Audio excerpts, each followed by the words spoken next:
It is my honor to be able to introduce my colleague, my friend, my mentor, the wonderful Dr. Sara Barsel. She is shaking her head because she doesn't agree with any of that because she's super humble. But she is amazing. She is the founder of the Roseville Alzheimer's and Dementia Action Team, Community Action Team, which is an amazing resource if you are not familiar with them. There's a website that they have information about support groups. They hold monthly seminars to really get information out to the community. You don't have to be from Roseville to be a part of, to go to any of the events, but they do such great, amazing outreach. So please look them up if you have not. You will definitely learn something from them. She's also the project leader of the Dementia-Friendly Airports Working Group, which I'm a small, tiny part of, and she does amazing work with them. She will tell you about how this all came to be, so I won't spoil the story, but it is an amazing group that does a lot to make not only our local Minneapolis airport more dementia-friendly, but to help connect across the nation and across the world for other airports as well to get them dementia-friendly. Sara is also a member of, I'm going to have to read this because there's a lot, a member of the Travelers with Disabilities Advisory Committee, the Metropolitan Airport Commission, the TSA Aviation Security Advisory Committee, Passengers with Disabilities Working Group, the TSA Disability and Multicultural Coalition, the Airports Council International North America, and Airlines for America Working Group on passengers with disabilities self-identification at airports, and the International Dementia Air Travel Working Group. That's a lot. She knows a lot about airports and making them dementia-friendly. And last year, she won the 2023 AARP Andrus Award for Community Service, which is a huge award. We were just able to celebrate her this month, actually. I was going to say last month, but we're not in June yet. No, we are in June. Last month. It was last month, and it was wonderful. And we are so proud of you, and I will turn it over to you. Let me get your slides going to the right spot. Thank you. You're welcome. All right. Okay, now I get to demonstrate the fact that I probably can't keep track of keeping the slides forward and back and everything. So I'm loose. Wave me down if I'm off track. I'm not embarrassed. Okay, so first of all, the ground rules. I'm going to talk fast. All the important information is on the Dementia-Friendly Airports Working Group website. You've got the URL there. There's information at the back at the resource room, tables and stuff. So if I skip something, if you can't write it down, if you have questions about it, you can find it there, but you can also come flag me down. I'll be here all day, and once I'm done with this, it'll be easier to talk to me. So what else? I talk fast. I may have a senior moment. So if I freeze up, please shout topic words at me, okay? That'll help us get going faster, because otherwise you'll sit there while I try to figure out where I was. My semantics may be a little bit loose, so I may interpose actions and skills or behaviors and symptoms.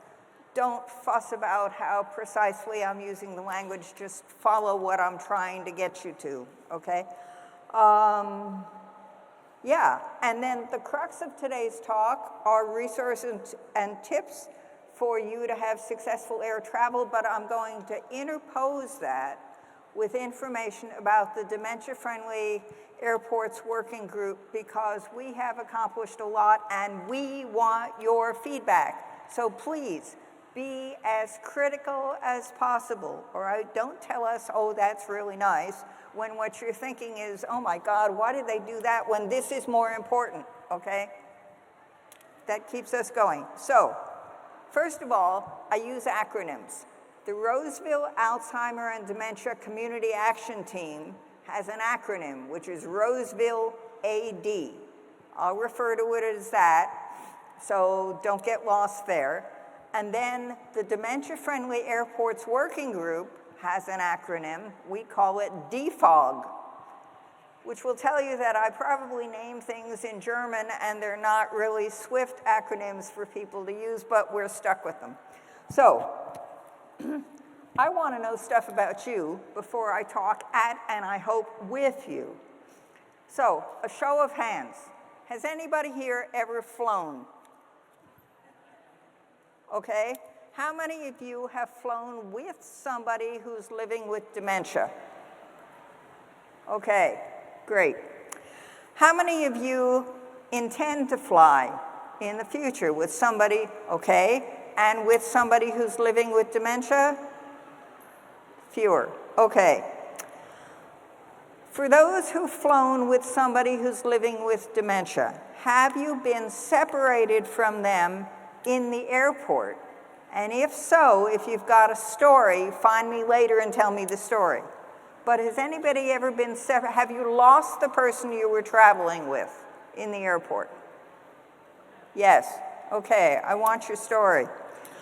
Okay. Has anybody ever changed their flight behavior because of yourself, your needs, or your care recipient?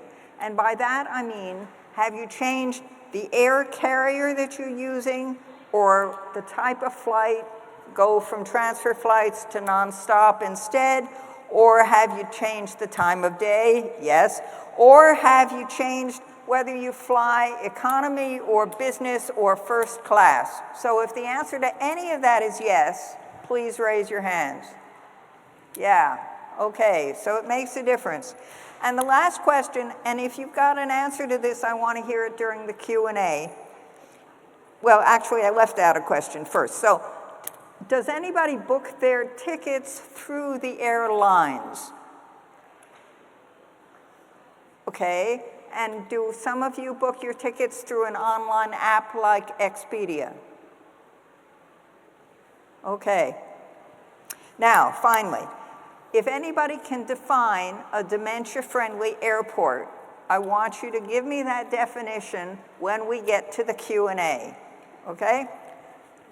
And it'll make more sense as we get there. So, first of all, what is the Dementia-Friendly Airports Working Group? And then I'll give you our history and how we came to be.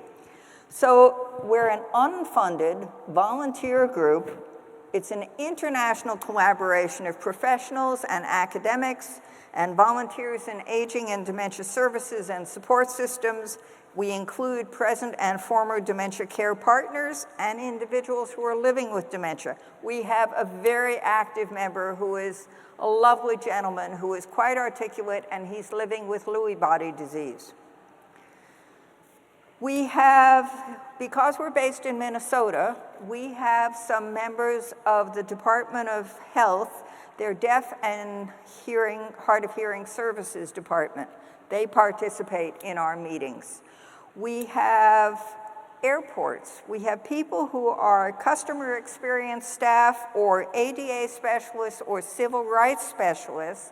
They participate in our meetings because our meetings are by Zoom.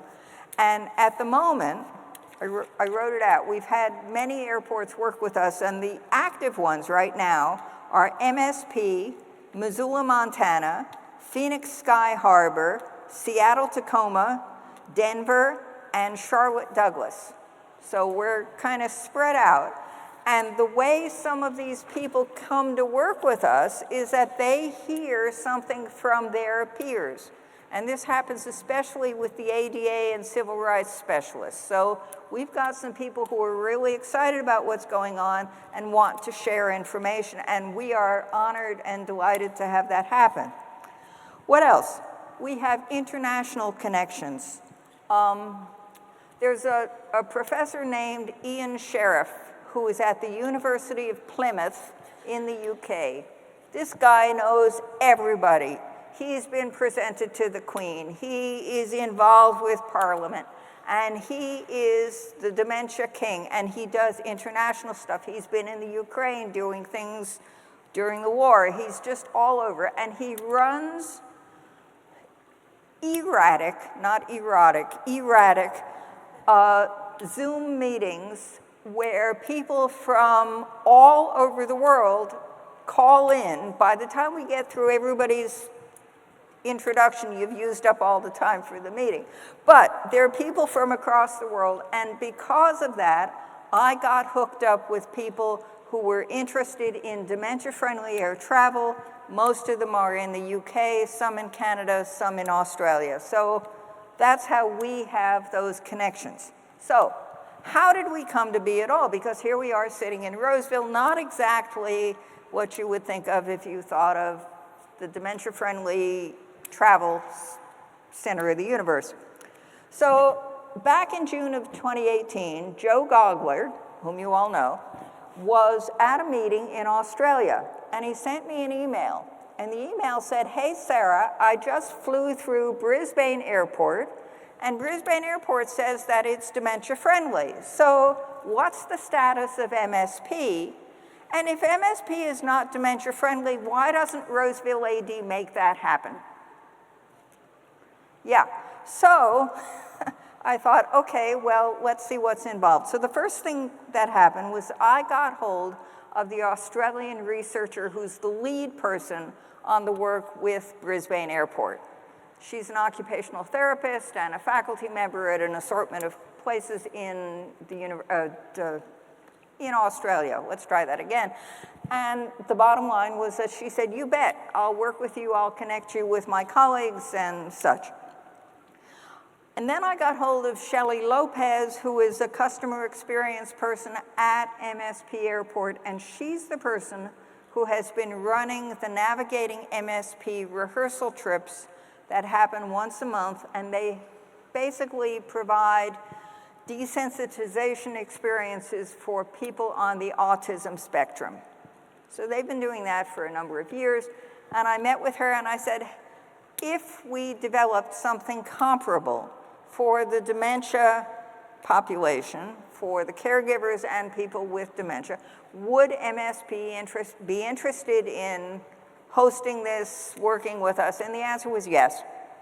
So I got back to Joe and I said, okay, and all of a sudden I had access to some of his graduate and undergraduate students, to his postdocs, to staff, and then we put those people who were interested together with some of the Roseville AD people who were interested, who are specialists in dementia, and we all traipsed off to the airport and we went through one of the Navigating MSP experiences. And when we got back, we said, do we think that there are issues involving safety and anything else for people with dementia who want to travel through MSP? And the answer was, you betcha. So then we thought, okay, so what do we do? And it turns out that at the time, in 2018, there was almost no data on the experiences of people living with dementia who are air travelers. So A, there's no data. B, nobody could really tell you what does dementia-friendly mean in practice, right? You hear that all the time. We're dementia. So what? What do you expect? How do you work with that? And the only definition we could extract for what was a dementia-friendly airport in terms of practice and protocol came from the United Kingdom, where they have a civil aviation authority that is far ahead of us in terms of regulations and guidance, and they have documents on how to interact with people with hidden disabilities. So we had access to those, and we thought, okay, but airline and airport regulation in each country is radically different, and we are far behind here. So what do we need to do? And I need to change the slide. So let's see. Nope, not that one. We'll go to the next one. Nope, back, sorry. Okay, well, we'll just stay with this. So we decided that what we needed was a survey. And we developed a survey to find out what is the air travel experience of people living with dementia and their care partners. So it was a simple list of questions. And one of Joe's grad students, Colleen Peterson, who has now moved on to be a postdoc, had all kinds of electronic skills and formatting, and she got it through the IRB here, so it's an official survey and all of that for those of you who are academic and worry about that. But we made the survey available to anybody, and that was across the country, and that was between June and September of 2019, sorry. We had over 260 people respond, which is pretty good for an online survey where, you know, people just kind of randomly get it because they're in a support group or something else and somebody says, hey, you ought to do this. A quarter of the population who responded were people with MCI or people living with dementia, and the rest were care partners of some sort. Not all of those surveys turned out to be usable in terms of Colleen's analysis, but we still had well over 200. So the results, and this is what has driven DFOG's actions, okay? First, and we had quantitative and qualitative results, but you don't need the numbers, I don't need the numbers. The first thing was anxiety. People identified anxiety getting through security. Yeah, who's had trouble with security, right? Or their general airport experience, because it's noisy, it's crowded, there's construction. Every airport is different, right? They have the same functions, but their arrangement and how far apart they are and everything else is different, and they are in competition with each other. That's something that I learned in doing this work. You're talking about big business and how much money do they make off every single retail piece and every inch of space. So when you're asking for modifications and you don't have a checkbook, you have to be really patient and you might not get what you want. So that's where we were. Okay, what else from the survey? We found out that navigating the airport, understanding the signs and the announcements, right, especially the spoken announcements, was very difficult for people. Getting lost or separated from your care partner or travel companion was a big issue. And then there were qualitative things, finding family restrooms and quiet spaces, and people were unaware of services available to assist travelers. And airports have them, but you may not know about them. And then there were two recommendations that came out of the survey. One of them was that there be implementation of staff training on hidden disabilities to improve travel experiences, and the other was that they add text-based communications to supplement the loudspeaker announcements, right? You don't have to have dementia to have problems with any of this, do you? Okay, so we had that, and we said, all right, now we have our marching orders. What can we do? And again, remember, we're unfunded, and we're kind of spread all over the place. So we meet once a month, and we send emails. And everybody will tell you, I send emails at 3 in the morning, and they're free to ignore them or to write back and say whatever their opinion is. All right, so now we're going to get into the issue of how do you have a successful travel experience. And then I'll tell you the other things that DFOG has done at the end of that. So as you're listening to this, I want you to think about, for the Q&A, what your experience flying suggests we're missing. How can we make whatever we offer better, or expand it, or delete it because it's useless? Okay, so get your thinking hats on. Okay, we want to talk about what functions do you need for successful air travel. We want to talk about what does dementia do to impair these functions, what resources or workarounds are available, and if you're the care partner or the travel companion, what are your responsibilities to prepare for successful air travel? And there are a bunch of them, okay? And I want you to think about this. When we are all finished with this, if anybody here thinks that it's okay to take Aunt Betty, who's living with dementia, and put her on an airplane by herself to go fly off to wherever it is, then I will have failed at this presentation. And yeah, you're laughing, but how many of you have read public media stories about somebody who gets lost in an airport and they unfortunately find their remains how many years later? I mean, it's not easy to get lost, and we all know that. And again, you don't have to have dementia to be in that situation. So let's see if I can advance this. There we go. Okay, now I'm done playing with the slides. So, functions you need to engage in air travel. You need cognitive capacity, right? You need to be able to think, to improvise, to problem solve. You want to engage in meaning conversation when you're asking directions or giving information. You want to self-identify or self-advocate. You want to process the signage and announcements. You want to respond to changes in flight information, right? You want to respond to changes in technology. How many of you have seen changes in how you get your boarding pass, how you check in, how you do anything, right? Every time I turn around, it's different. So you need to have cognitive capacity for that. You want to be able to use the retail services and the airport services. So all of those are skills or functions that you need, and I'm not aware of very many or any adaptations for impaired cognitive function, okay? If somebody is, let's hear it at Q&A, okay? Now, there are physical abilities that you need in the airport, or you need, again, an adaptation for these physical abilities. So the first one is mobility.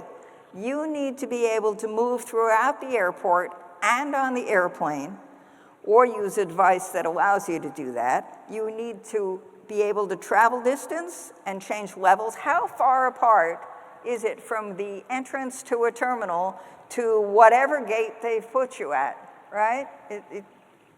Lots of distance. You need to walk, to balance, to be able to stand in line. And you can use an adaptation. You can get access to a wheelchair in the terminal if you reserve that through your airline. You can't just walk in the day of the travel and say, whoops, I need this, because they're usually not available. But you can use the wheelchair, and if somebody does not have the physical strength or stamina, either to do the walking or the standing or whatever, or if they're just difficult to control, you might try to persuade them to be in the wheelchair. That's an adaptation that you can use. But what else? You need grip strength. Everybody's got stuff that they bring with them to the airport. There's stuff that you have to have so you can show your ID and everything else, but then you have things that you're carrying on, and maybe your carry-on baggage, and maybe your backpack or your suitcase, who knows, right? So you need to hang on to it and be able to move it around. You need functional hearing and listening. You need to be able to focus on the sounds and interpret and understand their meaning, all right? The same thing with vision and sight. You need to be able to see things or have an adaptation so that you get that information. Then what else? You need bowel and bladder control, and you need to behave within societal norms. So you need to be able to maintain social distance. You need to function with or without a mask if we're back in COVID. And you need to respect the personal space of other travelers and the staff. So here's a thought exercise for you to take away. Think about what cognitive and physical abilities are needed if you're in the airport and you want to use the public restroom. If you're in the airport and you want to buy a cup of coffee from one of the vendors on the concourse, right? It's not as straightforward as you think. You have to break it down. And then if you're going through TSA, regardless of whether you have pre-check or anything, what do you need to be able to successfully get through security screening? So think again, cognitive skills, physical skills. All right, so let's now talk about what impact dementia, oops, sorry. There we go. Yes. what impact does dementia have on your cognitive and physical abilities that you need for air travel? And then, when does the airport protocol exacerbate the difficulties if you are losing these skills? Okay? So, in your folder, you've got a handout that says how dementia symptoms manifest at the airport. You don't have to look at it right now, just know you have it.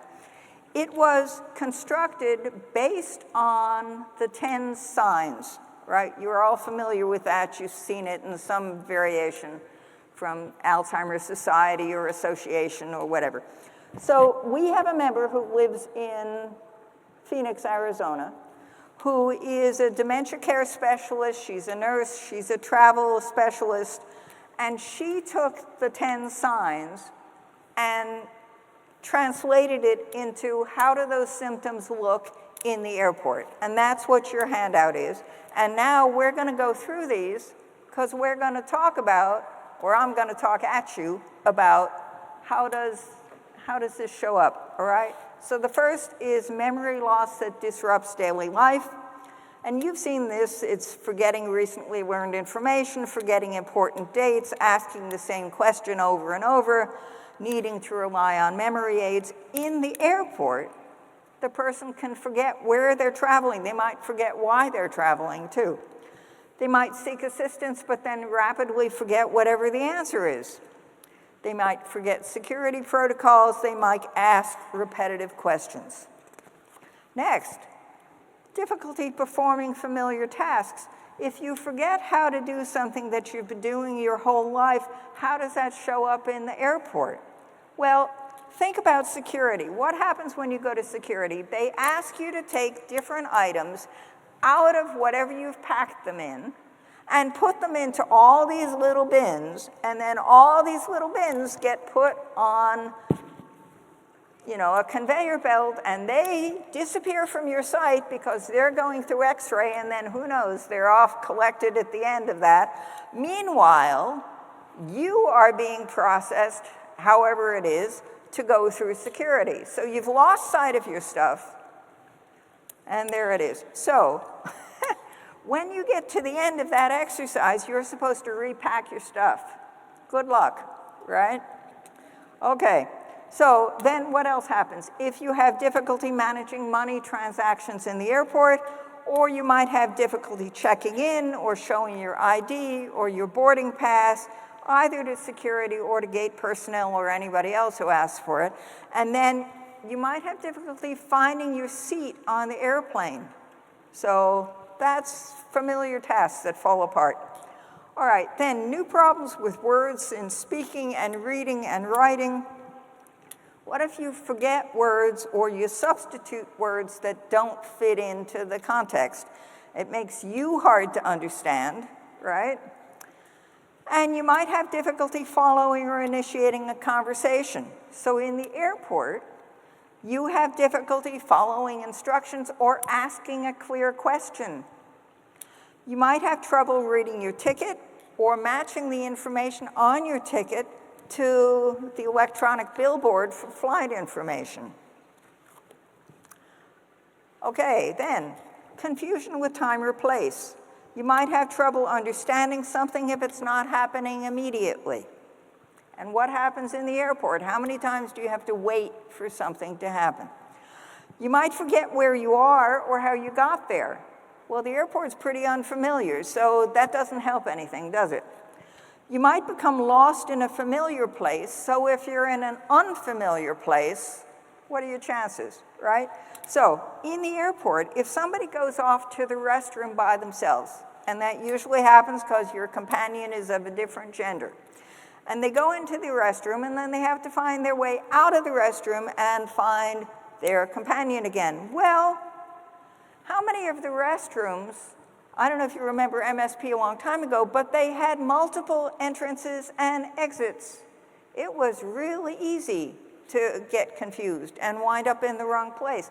Now they've been repairing or remodeling them, so that's not the case, but it still is easy to get confused. You come out, and who knows? So, what else?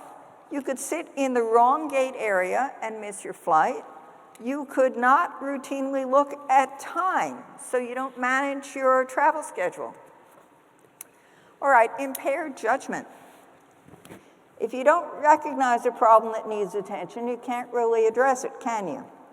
So, at the airport, you've got customer service lines for everything, right? You've got it for security, for checking in, for boarding.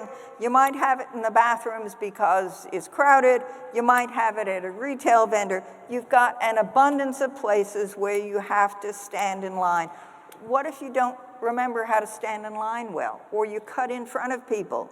And depending on who you cut in front of, that's not going to be well taken, right? You might take food or items from retail and walk off without paying. You might wander away from the travel companion. If you are the travel companion, you are not only trying to monitor your companion, you're trying to do whatever the airport task is, right? How many heads and hands do you have, right? It gets complicated. So again, the airport functions confuse what you're trying to do, and they exacerbate whatever ability or disability the person living with dementia has. Okay, what else? You might inappropriately trust strangers. Remember that airports have legions of volunteers, and they train the volunteers to speak to the travelers. Well, your person living with dementia doesn't know that volunteer, and you might have taught them not to talk to a stranger. Well, all of a sudden, you've got completely conflicting things going on here. So that's another thing. Let's see. All right, next. Problems with abstract thinking or concentration or solving problems, etc. So if you completely forget what numbers are and how to use them, what do you do with the information that's on your ticket? It's not going to mean anything to you, okay?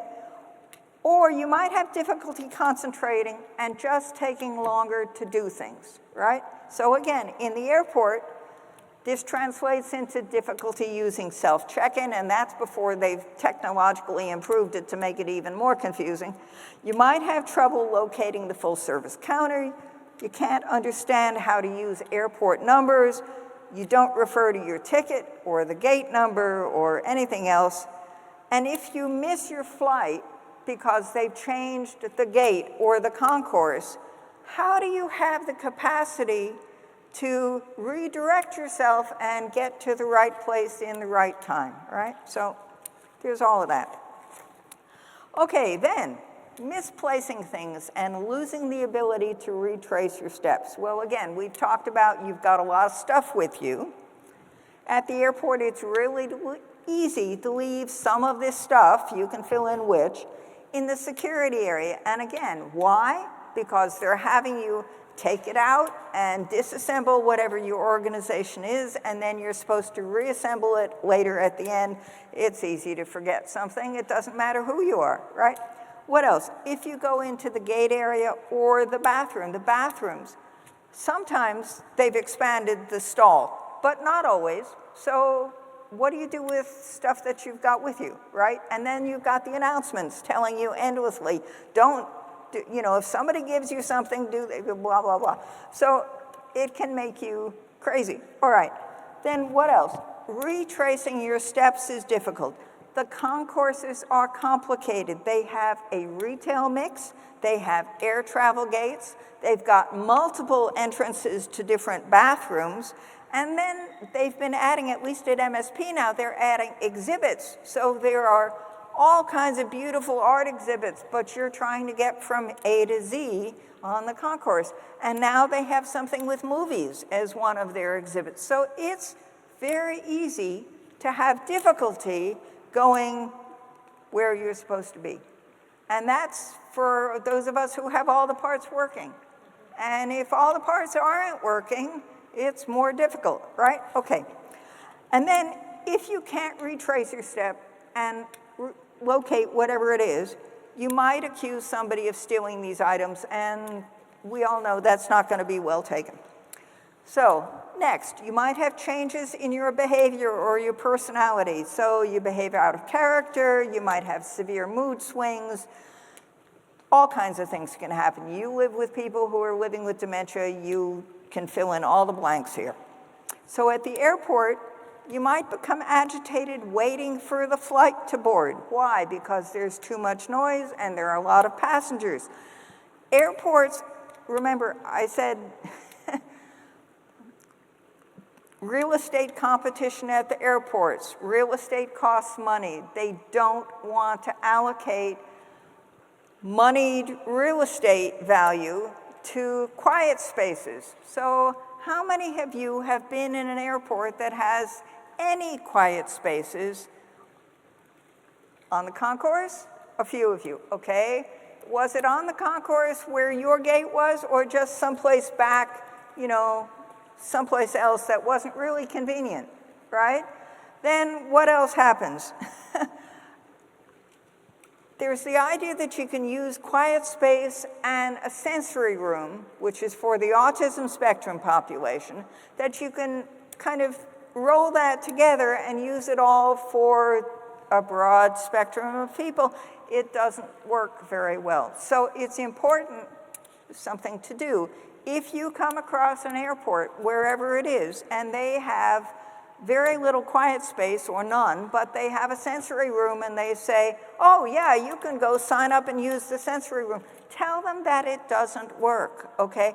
They need to hear from travelers. They actually do pay attention. Not that you can tell, but they do pay attention.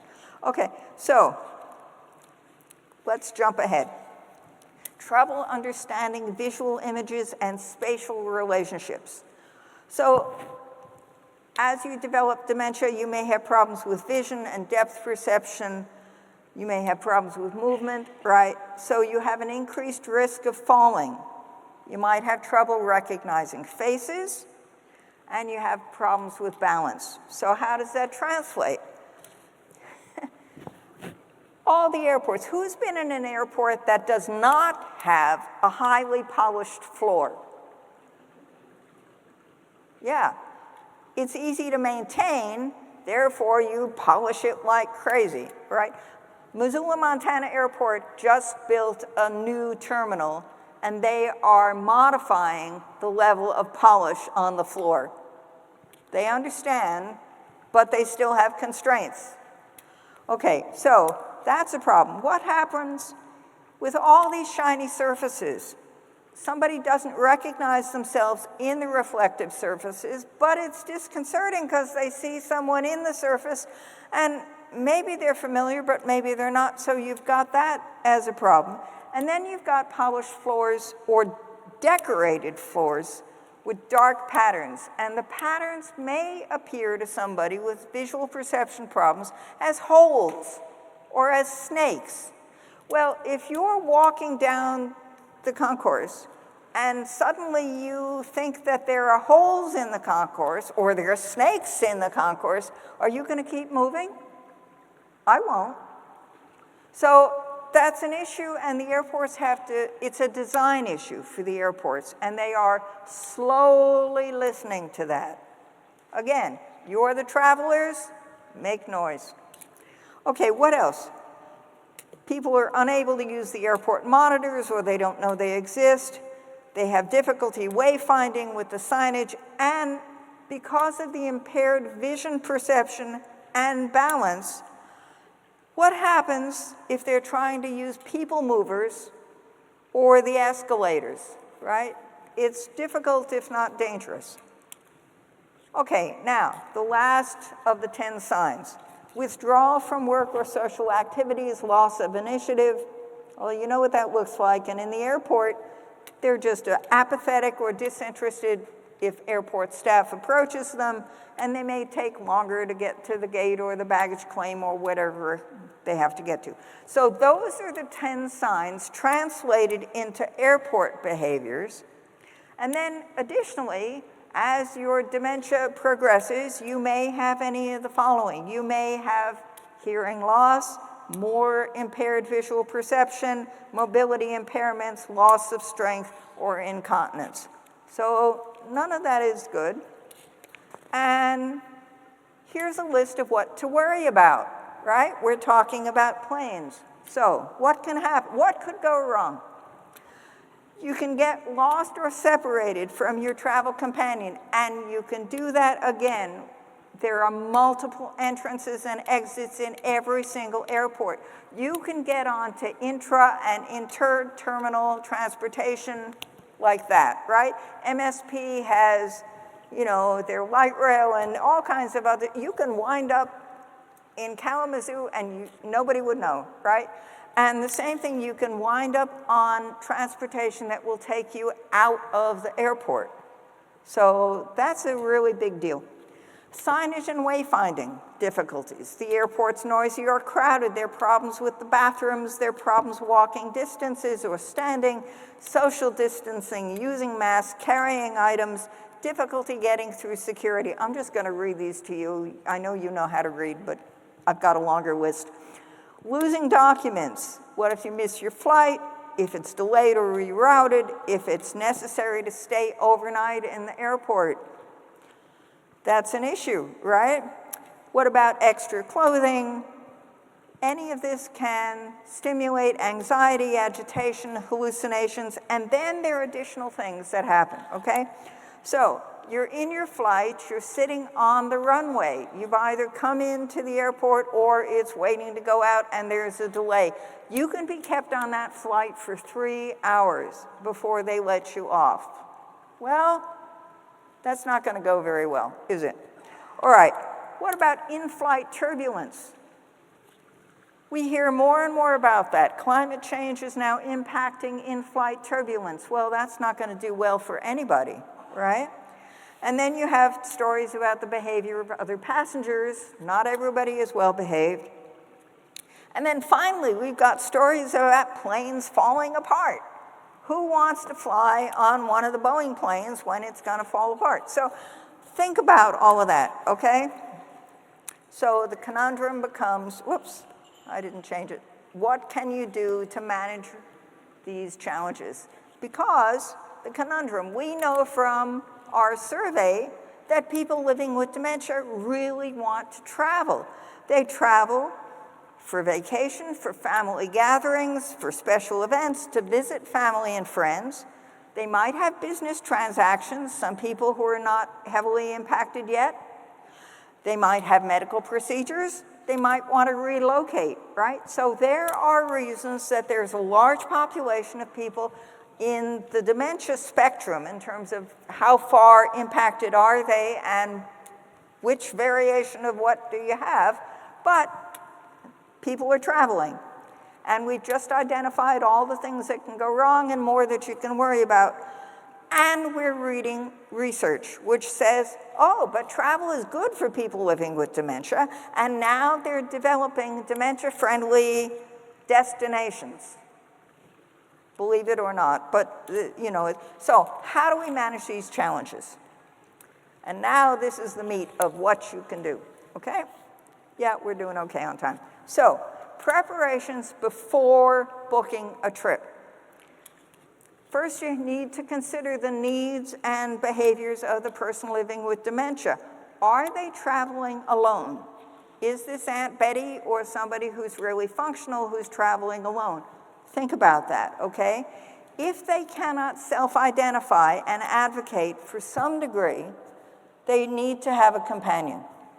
What if they have other physical issues? If they have low vision, or they're blind, or they're deaf or hard of hearing, or they have mobility, all these reasons, you want to think about whether somebody else should be with them.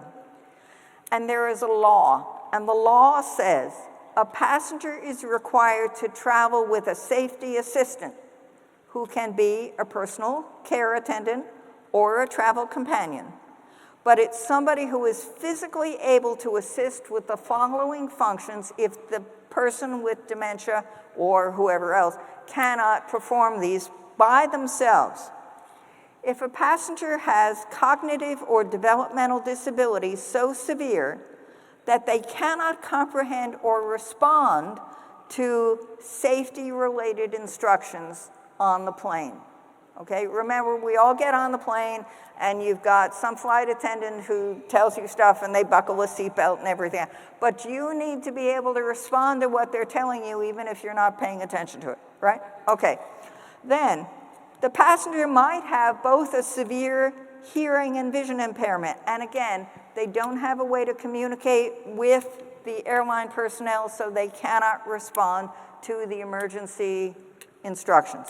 Or finally, if they have a mobility impairment that's so severe that they can't physically assist in their own evacuation during an emergency, right? So those are legally mandated reasons for having a ticketed travel companion with someone, and that includes people with dementia if they have those conditions. What else to know? In an airport, airlines do not provide custodial care. So they may have the wheelchair service, that's fine and dandy, but they won't stay with somebody. They don't guarantee who that person is meeting up with. They never have to ask for identification of the party who's meeting them. So, you know, do you want someone who knows them and who's responsible and not just the guy pushing the wheelchair? Probably. Okay, and what else? Well, that's enough for there. Okay, so then there is something temporary that you can do. You can get something called a gate pass.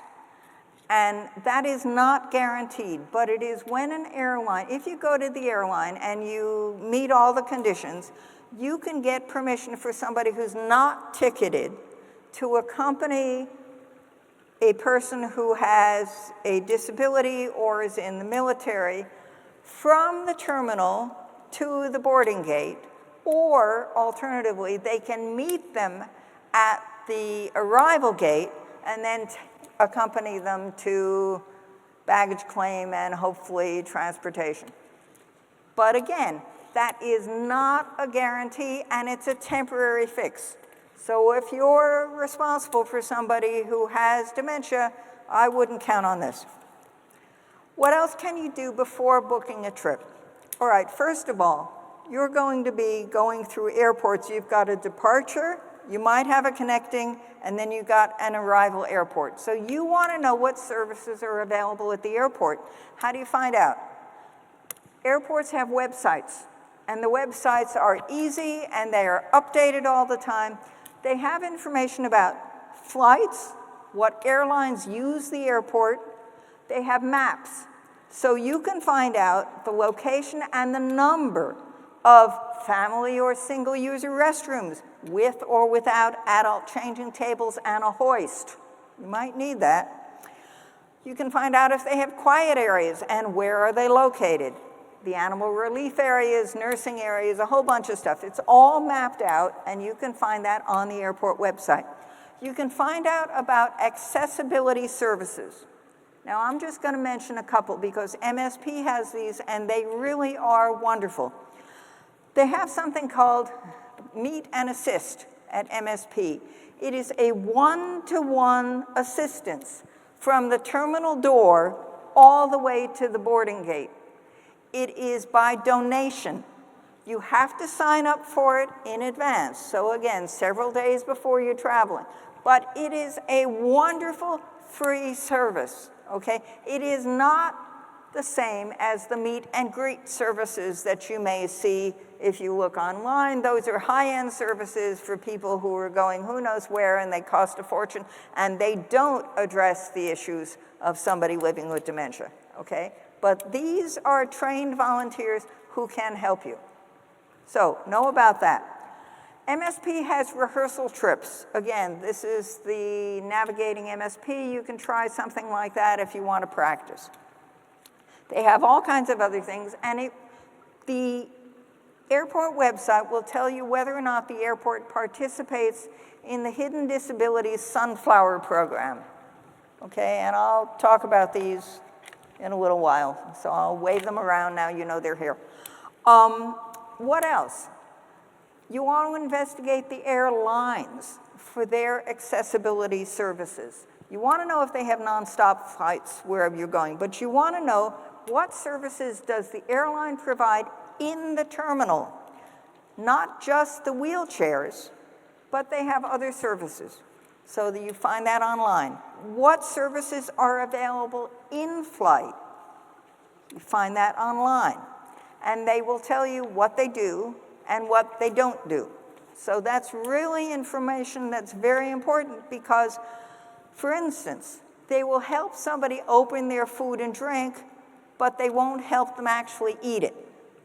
They will help somebody get to the bathroom that's on board, but they cannot help them use the bathroom, and they cannot help them if somebody needs to eliminate and they're sitting in their seat. So it's really important to know and adjust what's going on for who it is that you're traveling with and what do they need. What else is necessary? Okay, you might want to investigate other dementia-related travel resources. DFOG has a whole bunch of information for you on our website, and it's all downloadable and printable and everything else. At the back table, we not only have an example of this, but we also have 2 sample copies of a book by the woman who identified how the 10 signs look in the airport. She's written a wonderful book called Travel Well with Dementia. There are 2 copies you can look at. You can buy it online. It's cheap. What else? You want to investigate TSA services before you're at the airport and going through security. And then you want to investigate travel companion services because they come in the medical and the non-medical flavors, right? If you think you need them, you need to do something in advance. So, okay. Am I on the same page? Yes, I'm on the page. I think I am. Preparations for travel day. Let me go back one. There we are. All right. So you've done this research, and now you're ready to buy your tickets, all right? So first thing you want to do when you talk to the airline ticket people is to talk about whether or not you want a wheelchair in the terminal, right? The next thing you want to do is to make sure that their SSR, that's a Special Service Request Code, includes the DPNA code. That stands for Disabled Passenger with Intellectual or Developmental Disability Needing Assistance. And they add that code to the tickets, and what does it do? It alerts the airline staff that the passenger requires additional assistance and might have a hidden disability. So the code also entitles the passenger to special accommodations, including guaranteed seating with a companion. How many of you have heard stories about each airline that's changing not only how crowded the seats are, but who can sit next to whom and whether or not you have to pay for that because who knows who in the airline office decided that they could make more money, right? This overrides that, but you need to know that, okay? So, what else? When you talk to the airline to book the ticket, you can note other disabilities and conditions, if you need a wheelchair, if you have an on-board wheelchair need.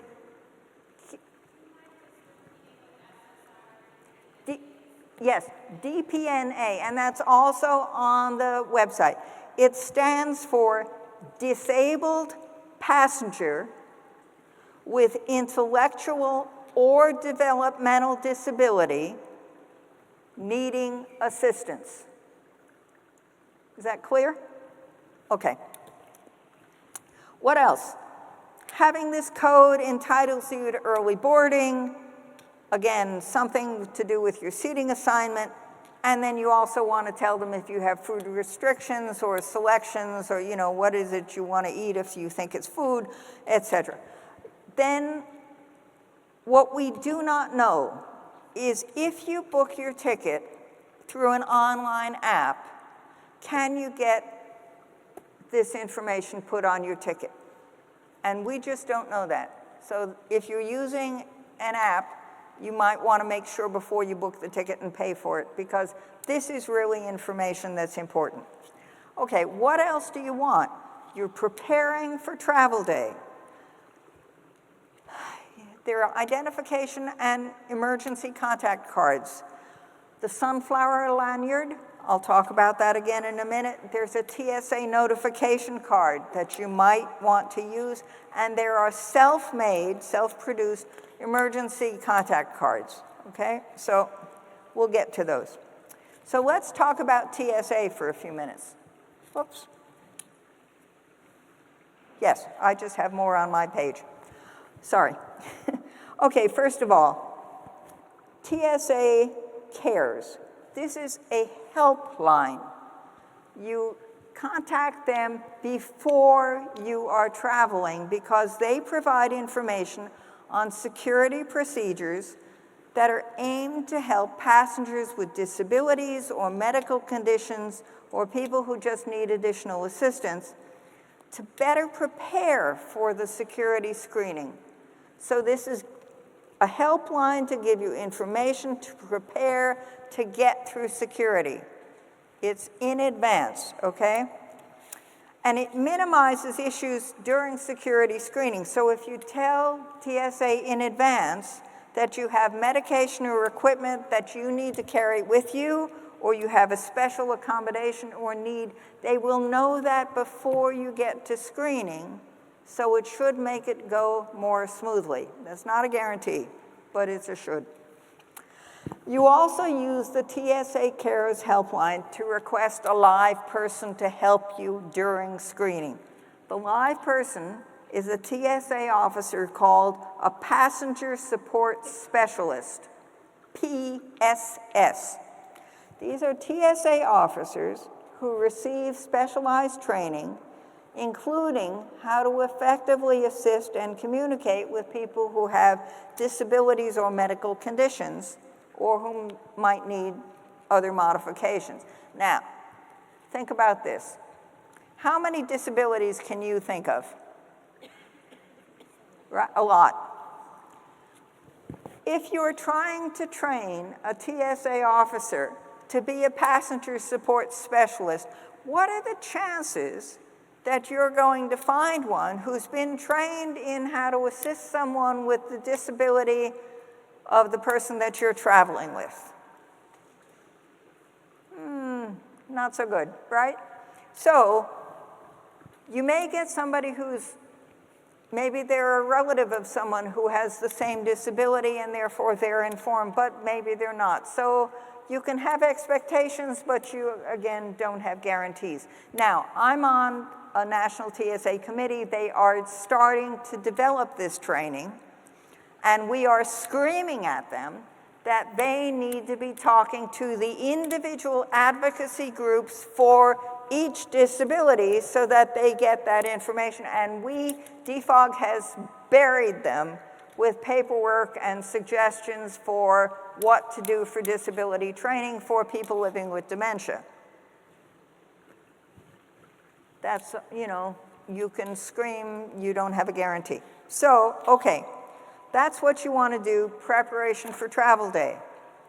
And then let's talk about this hidden disability sunflower. So again, we've got these lanyards. The green ones are for the people who are living with a disability.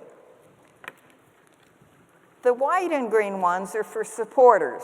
You can't always get these. If you can't get it, you can all wear these. These are available for free from participating airports. MSP happens to be participating. You can contact them. They will mail these out to you. But we have a bunch of these at our resource table. They're not state fair eye candy. So if you don't think you're going to really use it, please don't walk off with one. But if you can use it, take some, okay? So there it is. What is it? It's a globally recognized symbol for invisible disabilities, and that includes dementia. It's been around since 2016. It got started at Gatwick Airport. The woman who started it, Ruth Rebay, is a member of DFOG. Remember, we do stuff through the internet, so she can join us without being here physically. And what does it mean? If you wear it, it's discreetly signaling that you have a hidden disability and might need additional assistance or extra time or a little patience. You do not have to tell anybody what your disability is. And the purpose of this is to alert the airport and the airline staff, okay? So there's that. At the moment, it's used in over 240 airports in 32 countries, and there are 17 airlines that are using them right now. So it's catching on. You can modify them and you can buy, a special individualized card if you want, but you don't need to. All right, the second thing now, TSA has a notification card. On the TSA.gov website, they have a PDF that you can download to print this out yourself. So you download it, you print it out, you cut it out, you fill it out. The purpose of this card is to discreetly inform the airport security personnel about any medical conditions or disabilities or devices on the person, okay? And it's stuff that would impact the screening process, not just anything you happen to think of, all right? They're not mandatory, but they're useful cards. So you can do this. Now, some people on the autism spectrum, but now it's also being offered to people who have dementia, they can use tracking devices. So Angel Sense is an example. It's a little button, it's a tracking device, you can attach it to your clothing. You need a special key to get it off so the person with dementia can't just pull it off or the kids can't pull it off. If you have a device like that and somebody's going through security screening, you may not want to alert your person with dementia that they're wearing a little device that allows you to track them, right? So you can talk to the TSA people and inform them in advance that you've got a TSA security device on someone, that it's medically necessary, that it's a personal tracking device, and you can ask that it be visually inspected by the agent. You might bring a physician's note if you've got someone involved, but there are ways to get around having it removed. That's the take-home. So again, you need to arrange your documentation in advance. And the last thing I want to talk about with this are self-made emergency contact and disability information cards. So we've got samples of these. You're free to download them, do whatever you want. You design them, you print them on business card stock. What are they for? If you're the caregiver, they facilitate your interaction with everybody you come into contact with, and you can give them the card, or you can give them the caregiver's card. The person with me has dementia. The caregiver's card is useful because it has a third-party contact on there. What if something happens to you? Who knows who to contact, right? So this is a simple way to have a piece of information. The card for the person who's living with dementia, you can give it out or not. You can use it so that, if they're meeting lots of people and you don't want to have to explain something over and over, but you might want to think about who it is you're giving it to so that nobody's endangered. So there we are with those. Now we've got travel day. Nope. I guess, all right. So on travel day, we'll get there eventually. There we are. Okay, you've done all this prep. You want to take a photo of the person living with dementia in the airport. What are they wearing? What if they get separated from you? Isn't it easier if you've got these lovely iPhones and you can say to somebody or the airport security, oh, we're looking for so-and-so, this is what they look like right now, as opposed to, oh, well, I can't remember what they were wearing. And you can make it into a game or something nice for the person with dementia because you're making a book or a history or whatever it is of your trip, right? What else? Some people purchase smartwatches or other tracking devices. I'm told that kids' smartwatches are really cheap now. And you can buy a kid's smartwatch that has photo and voice communication functions. It looks like a normal watch as much as anything else does. Somebody can wear that. Well, if they get lost in the bathroom or someplace else, you can talk to them. They can show you a photograph. Where are you right now? You know, it's a way that may facilitate not losing somebody who's with you. So that's worth thinking about. They're a big deal in the autism community. Oh, sorry. Okay, what else do you want to do? You want to arrive early. You want to remember to bring all your paperwork, your itinerary, the medical documents, emergency contact, you name it. Well, that's a lot of stuff to carry. So you might consider, even though it's not highly fashionable, you might want to wear a multi-pocketed vest over your clothing. You know, the fisherman's vests or the cameraman's vests, or now they sell them for gardeners. They've got pockets and zippers up the wazoo. You can compartmentalize whatever your stuff is, but it means that even though you might have to think about which pocket is it in, you don't have to stop and start sifting through your bags. So it's an easy way to travel. You might want to dress up your companion in a vest too. They might have a good time with it, who knows, right? So it's a cheap way to do stuff that might help you organize. All right, what else? If you have, again, sunflower lanyards, you want to remember to bring them and wear them if you're actually traveling.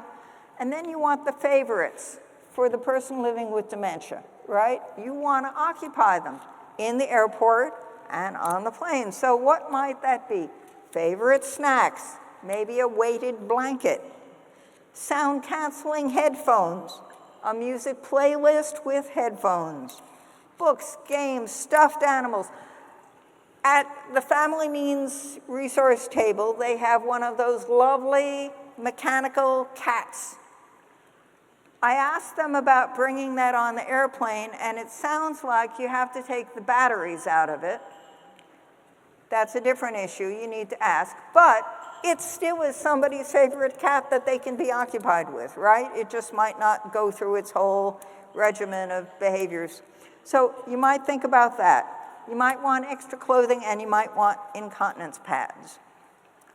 And then, on travel day, getting through security, you've done all the prep already, right? You've already looked at tsa.gov to find out what their restrictions are on packing. And that's packing for your checked baggage and for your carry-on baggage. They will tell you in exhaustive detail how to pack. So you looked at that. You might have decided if you wanted pre-check, you have to do it in advance, it costs money, it's expedited security screening, you might want it or not. Again, passenger support. You have talked to TSA Cares, you've gotten your questions answered or at least raised them. You've asked for a passenger support specialist. All of this was in advance. You filled out your notification card. And what else?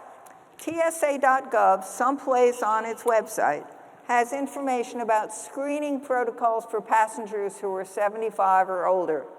Again, you don't have to take off your shoes. There are a handful of things, but it might be appropriate for you. You might want to know. And they also have resources for transgender passengers. So if that applies to you or anybody you're traveling with, you want to know in advance, okay? So finally, we get to the resources for travelers with dementia. And what do we have? On our website, we've got a bunch of stuff. Go on the website. You've got this handout. It tells you things. And we've been honored. We have members of our group who are trained and certified in Teepa Snow's positive approach to care. Amy House is sitting back there. You can wave your hand. Deb Nygaard may be in the audience. She can wave her hands. Okay. We have a bunch of other people too. They have worked with Teepa, and between them and other volunteers in our group, we came up with scenarios. what were frequent difficult encounters that would happen between somebody living with dementia and or their care partner and airport staff. And you can fill in the blank as to what level of staff. What goes wrong and how do you fix it, right? So TIPA made 9 videos. They're on our website. They are 3 or 4 minutes long, that's all. They are wonderful. They're not just for training staff, but they're useful for you. So there's a video that deals with altered time awareness. Somebody experiencing visual hallucinations, right? How do you respond to that? So there are good suggestions. All of those things are on our website. And now, the last few minutes, I want to talk about DFOG accomplishments, okay? So remember, I talked about the survey. And from the survey, we determined what was important to people traveling with dementia and their care partners.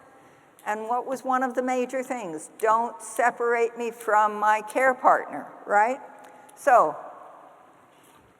this text is off of the TSA website, and it says, passengers with non-visible disabilities and medical conditions such as Alzheimer's, autism spectrum disorder, and dementia can be screened without being separated from their travel companions. This is a big deal, right? We worked really hard to try and get this put in, and we are not the only people who worked like crazy on this, but it's important. And how did we get there? In 2020, so we did the survey in 2019. In 2020, I wound up on a TSA advisory committee, and I asked them, because we were going into COVID, and they were talking about how they were reducing staff and blah, blah, blah. And I said, are you using this time to train staff? And they said, oh, yeah. So I brought it back. Well, you know, it is what it is, right? I brought it back to DFOG, and we said, can we develop a list of best management practices for security screening of people living with dementia and their care partners? And we said, yes, let's do it, right? So we put it together. I walked it through the TSA staff, and to our delight and astonishment, in October of 2020, this information was presented to over 50,000 TSA staff at a shift change, right? So their supervisors would read them, you know, this is what happens next. In addition, there's an essay that's written again by this gentleman, John Richard Pagan, who's living with dementia, and it's about what it's like to live with dementia and such. So all of that was distributed. Now, remember, there's lots of turnover with staff, and people are busy and what, but it at least got out there in 2019. It put us in front of national TSA hierarchies, okay? It got to the point where I'd show up at a Zoom meeting and they'd say, oh yes, Sarah. So, you know, so that's fine. Hey, you know, if it gets us what we need, I don't care. So, there's that. Then what else?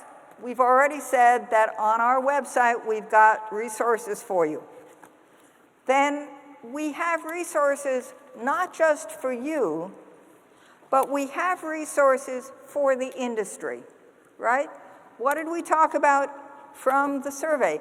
We want to inform the industry. We want to impact them and educate them, and they're not getting paid for that. So we have to be really clever about how we do that end run, or it's not going to happen at all. So on our website, first of all, we developed a working definition of what does it mean to be a dementia-friendly airport. And Paula Beaver, who's sitting back there, raise your hand, Paula. Paula was the lead person on coming up with this definition, and it really makes a difference. You can find it on our website, okay? I don't need to recite it to you. What else? We needed staff training materials. Again, I told you we're a national group. We have people, this gal who's out in Phoenix, Arizona is constantly doing stuff with Phoenix Sky Harbor Airport. She posts it, she shares it, she records it. We've got all that there. People can access it. You can use it straight or you can modify it. We have stuff we put up. We've got TIPA's videos up there. Legislation and guidance. I talked about how it changes from country to country. Well, I dove into that. I'm not a paralegal, but I've got it up there in detail. So you can look if you want to know UK versus Canada versus anything else. And then airport design. This is something we haven't gotten very far in, but I've just been asked to be on an advisory committee for somebody who's applied for a grant, so who knows. Environmental dementia-friendly audits. Is the space actually set up so that it is dementia-friendly? That has to do with lighting and reflection of surfaces and, sound barrier, all kinds of stuff. So who knows? So that's there, and that's for the industry. Okay, then we talked about the lanyard again. I've told you who uses it. Now, I was just informed, Air Canada, Qantas, KLM, Air France, Air New Zealand. There are, I think, 18 airlines right now who now acknowledge this, which means that they've had some minimal training for their staff, and they know what, if somebody comes in with the airline, let's try again. If somebody comes in wearing a lanyard, they know that there's some expectation that you will be a little kinder, a little more civil when you deal with them, right? That's what we get. Okay, then on. There's TIPA's videos, again, you know about that. How do we get this information into the national groups that are advocacy groups for dementia? That's been an issue because we all have very different ideas about what's important. So Jan, again, the gal in Phoenix, and I approached Dementia-Friendly America, and we said, we'd like you to share this information with your members, and they said, write us a sector guide. On their website, they have all these sector guides for libraries and transportation and who knows what else, and it's kind of generalized information on how to be more dementia-friendly, if you want to define that, in your community. So we put together basic information for anybody who wants to advocate and work with their airport to make it better, right? So that's up there. You can look at it if you want. And then 2 more things. People talked about training staff. In February of this year, again, Amy and Deb and Paula, all raise your hands, okay? And my hands too, and there's somebody else who's not here. We put together an airport staff training. The intent is to show airport staff how do common symptoms show up at the airport. Well, we've all been through those.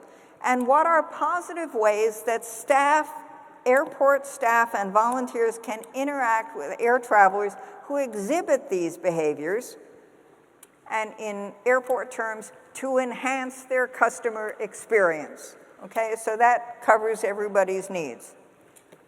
Nobody is a diagnostician. We put together a 2.5 hour workshop. Amy and Deb delivered the workshop along with Carolyn Claver, who's not here. We had roughly 90 people who were staff and volunteers, and it was great. They were invited to do it again. It's going to happen in October, and we are putting it together so it will be online so other airports can use it for training, okay? Well, then what happened? MSP was really happy, so they said, well, you know what? We've got technical training staff who put information online. So if you want, let's work together and put together online training with this information and some enhanced information. So we are in the process of developing this right now. It should be out, oh God, hopefully by the end of this month, but sometime soon. We'll post it on the website. Other airports can use it. They can use it as the central portion and then add their pieces of this is how we're accessible, this is what it looks like, you know, if you're in Kathmandu, blah, blah, blah. And it helps start the conversation. It makes it harder for someone to say, oh, we can't do that, we don't know how, we don't have the staff, we don't have the materials. We're trying to bypass that. Finally, our accomplishments. We've got people who have put out books, who started a travel companion service training people in how to interact with people with dementia. So that's actually training staff to take somebody on a trip. We've got academic research and presentations. We've got stuff going on with the advisory boards. We've got this international dementia air travel. Yep, okay. And it goes on and on. So I've just been given the sign that I'm talking too long. That's it. I want to hear from you. What can we improve? What are we missing? And should Aunt Betty, who has dementia, be traveling alone? Let me know your opinion. What could go wrong? So, Robin, it's all yours. I'll be quiet.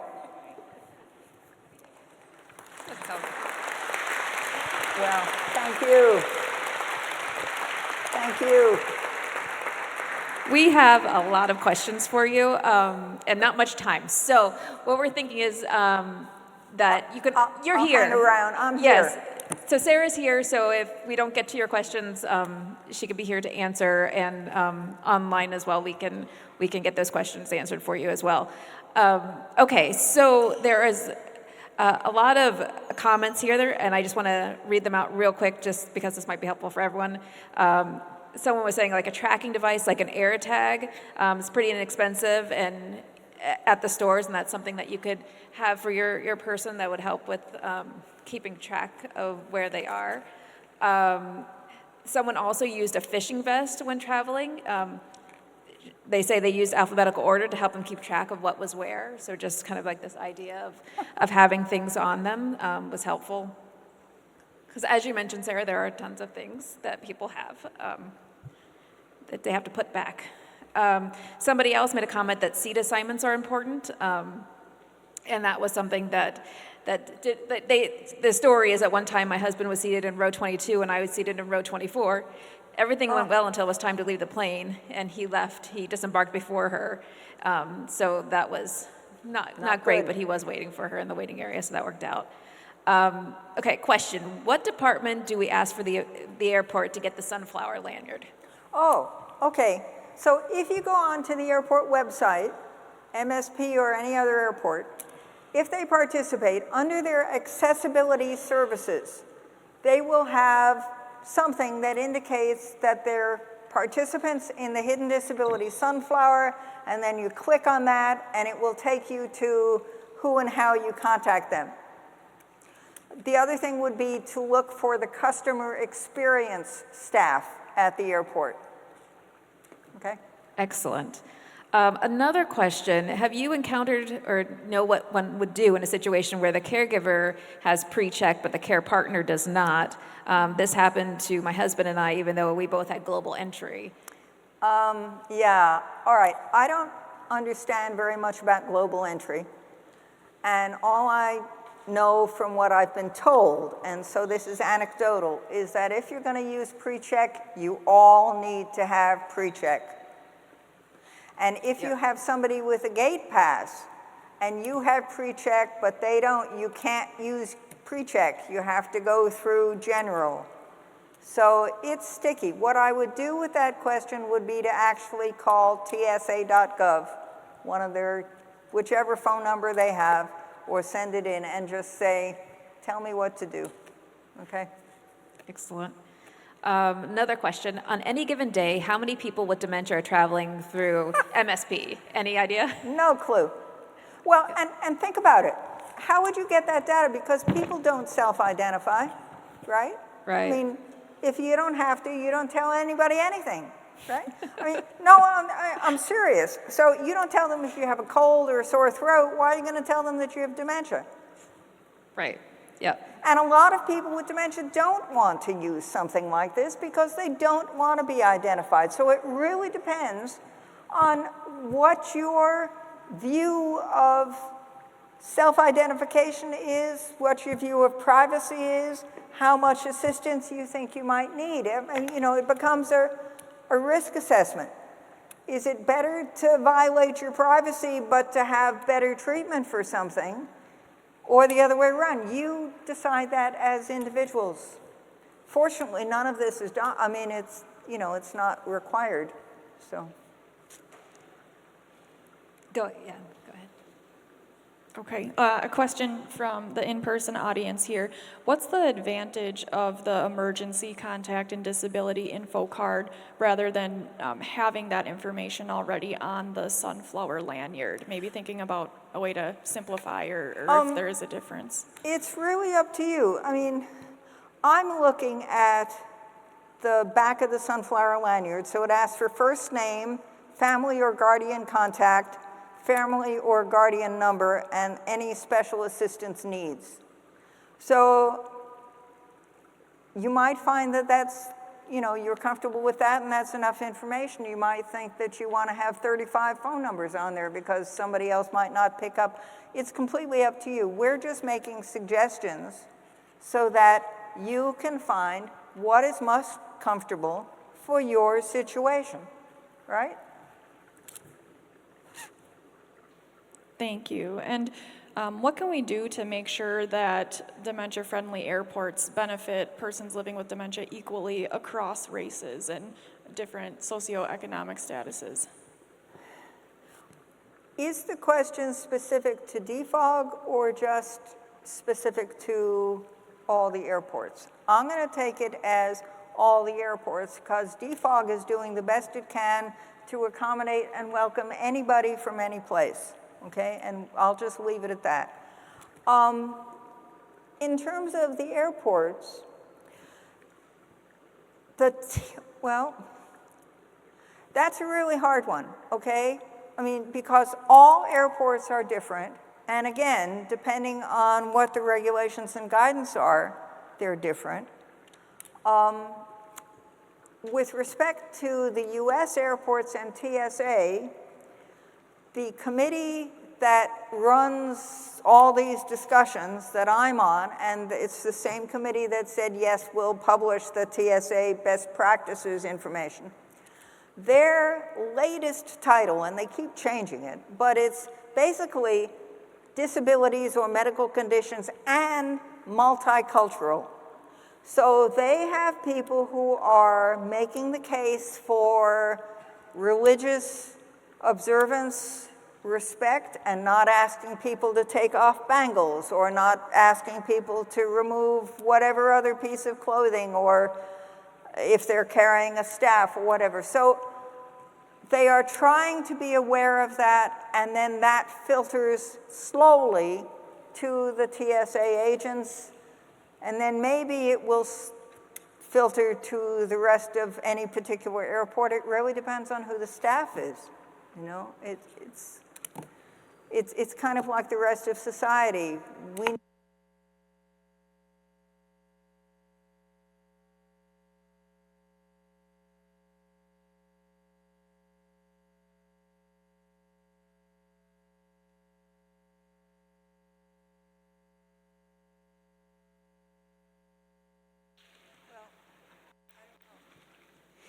Are we going to have mic interference if we're good?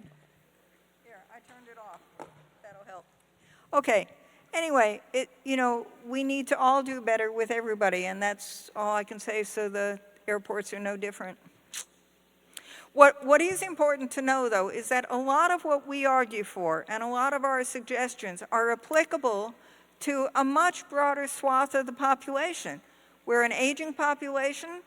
We're losing hearing and vision and mobility. Well, a lot of this will accommodate a lot of us, right? So that's part of the argument that we've been making in the airport. I see, is that Colleen there? No, okay. Anyway, that's... Okay, thank you. just before we break, I did have a gentleman who was thinking of the math and gave me some information that if we were to do some math, we could probably figure out how many people, if we knew how many people who were over 65 who went through the airport on a given day, if we took 11% of that, because that's how many would on average have dementia, we could figure out how many people are in the Minneapolis airport with traveling with dementia on a given day. So we have that. If anyone wants to do that math, it's whoever. Good luck. Not me. Doesn't matter. But I have some announcements to make before we break for lunch. But Sarah, thank you so much. This was awesome. This was really, really good. My pleasure. And I want to highlight too, just to really emphasize the fact that Sarah is just a member of the community who pulled all this together and has made such a difference with the others who are, I don't see them, oh, there. They're Amy there. and Paula and Deb have made such a difference. And Identify yourself. Yeah, but we can do so much just individuals if we come together and decide like, hey, this is something we're really passionate about and it's important. Let's try to make a difference, and that's what you've done. Perseverance and persnickety. Yes. The two of them work together. Yeah, for sure.